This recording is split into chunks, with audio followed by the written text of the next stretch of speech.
Knee replacement చేసిన patient ఎంతకాలం హాస్పిటల్లో ఉంటారు, అలానే దాని సర్వైవల్ ఎంతకాలం?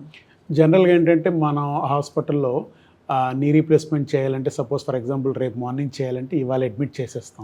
చేసేసి వాళ్ళకి కావాల్సిన ప్రీ ఆప్ టెస్ట్ అన్ని చూస్తాం. ఫిట్నెస్, కార్డియాక్ ఇష్యూస్ ఉండొచ్చు, అవి కార్డియాక్ క్లియరెన్స్, తర్వాత మెడికల్ ఇష్యూస్ కానీ షుగర్ కానీ బీపీ ఉంటే ఇంటర్నల్ మెడిసిన్ డాక్టర్ చూపిస్తాం, అన్ని కంట్రోల్ ఉంచుతాం, అన్ని టెస్టులు చూస్తాం.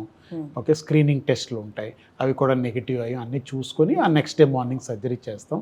దాంట్లో కూడా సర్జరీ చేసినప్పుడు 2 జనరల్ అనెస్థీషియా కూడా ఇవ్వచ్చు, స్పైనల్ అనెస్థీషియా కూడా ఇవ్వచ్చు. రెండింటికి ప్లస్ మైనస్ దాని ఉంటాయి.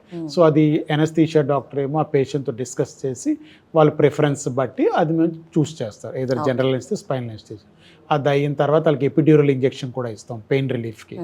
ఓకే, సో బేసిక్లీ స్పైన్లో ఒక ట్యూబ్ ఉంటుంది, దాంట్లో ఒక ఇంజెక్ట్ చేస్తూ ఉంటాం. అది చేయడం వల్ల పెయిన్ రిలీఫ్ ఉంటుంది, వాళ్ళు తొందరగా కూడా మొబిలైజ్ చేస్తారు.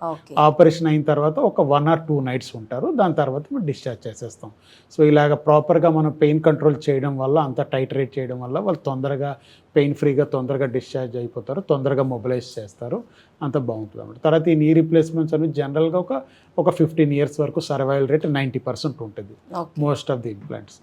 కొన్ని ఇంప్లాంట్స్ ఇక్కడ మేము వాడేది Smith and DePuy, Johnson and Johnson ఉంది, పిఎఫ్సి సిగ్మా, దాని సర్వైవల్ 90-95% at 15 years. ఓకే, దాని మీద నేను స్టడీ కూడా చేశాను యూకేలో ఉన్నప్పుడు. So that's a very good implant, we use that here. ఇంకా మిగతా ఇంకో 2-3 ఇంప్లాంట్లు కూడా ఉన్నాయి, అవి కూడా చాలా మంచి implants with have good long term సర్వైవల్షిప్.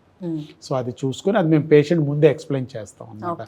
కొంతమందికి ఏమవుతుందంటే ప్రాబ్లమ్స్ వస్తాయి, ఇన్ఫెక్షన్ రావచ్చు, తర్వాత అవి లూజ్ అయిపోతాయి, కొంతమంది తొందరగా లూజ్ అయిపోతాయి.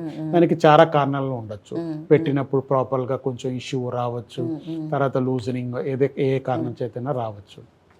దాన్ని కూడా మనం అప్పుడప్పుడు రివిజన్ చేయాల్సిన అవసరం పడుతుంది అన్నమాట. సో ఆ రివిజన్ అప్పుడు అవసరం పడితే చేస్తాం, కానీ మోస్ట్ ఆఫ్ ద టైం ఇక్కడ నేను వచ్చిన 6 years ఇప్పటివరకు ఒక రివిజన్ కూడా చేయలేదు. So usually they last their life time unless there is a problem, then we have to intervene. అప్పుడప్పుడు ఇన్ఫెక్షన్ వస్తే మరి వాష్ అవుట్ చేయాల్సి వస్తుంది, ఇంప్లాంట్స్ వాడాల్సి, చేంజ్ చేయాల్సి వస్తుంది, ఆ స్టేజ్ బట్టి, ఆ ఇన్ఫెక్షన్ బట్టి. సో అది కూడా రేర్.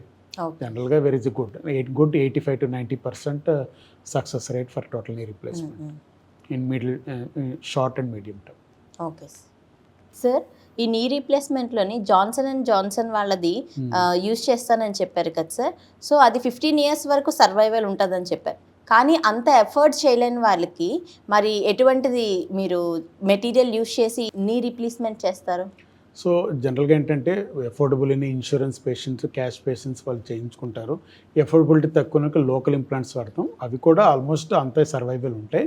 కానీ ఏంటంటే అవి ఈ మధ్య వచ్చింది కాబట్టి లాంగ్ టర్మ్ రిజల్ట్స్ ఇంకా లేవు, బట్ స్టిల్ అవి కూడా రీజనబుల్గా సర్వైవల్ బాగానే ఉంటుంది, వాళ్ళు కూడా జాగ్రత్తగా చూసుకుంటే.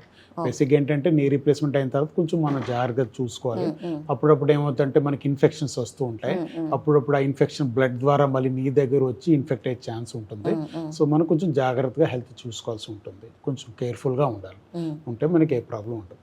ఓకే సార్, నీ రీప్లేస్మెంట్ ఎటువంటి పర్సన్కి మీరు సజెస్ట్ చేస్తారు? నీ రీప్లేస్మెంట్ జనరల్గా ఏంటంటే మన ఎండ్ స్టేజ్ ఆస్టియోఆర్థరైటిస్కే చేస్తాం. పేషెంట్ ఇప్పుడు నేను ఇందాక చెప్పినట్టు రెస్ట్, ఫిజియోథెరపీ, యాక్టివిటీ మాడిఫికేషను, ఇంజెక్షన్లు ఇవన్నీ ట్రై చేసి వాళ్ళకి రిలీఫ్ రాకుండా ఈ టాబ్లెట్స్ వాడిన తర్వాత వాళ్ళకి యాజ్ ఎ లాస్ట్ రిసార్ట్ చేస్తాం. సో మనం బేసిక్గా అన్ని మోడాలిటీస్ ట్రై చేసిన తర్వాత ఇంకా తప్పదంటేనే టోటల్ నీ రీప్లేస్మెంట్ చేస్తాం.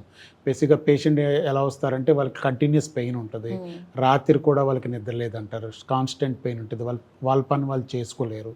సో వాళ్ళ ఫంక్షనల్ కూడా డెఫిసిట్ వచ్చేస్తుంది, వాళ్ళ పెయిన్ కూడా వాళ్ళకి రిలీఫ్ ఉండదు, ఈ అన్ని ప్రికాషన్స్ తీసుకున్న, అన్ని మెడిసిన్స్ తీసుకున్న. సో వాళ్ళకి మనం కన్సిడర్ చేస్తాం as a last option. Okay.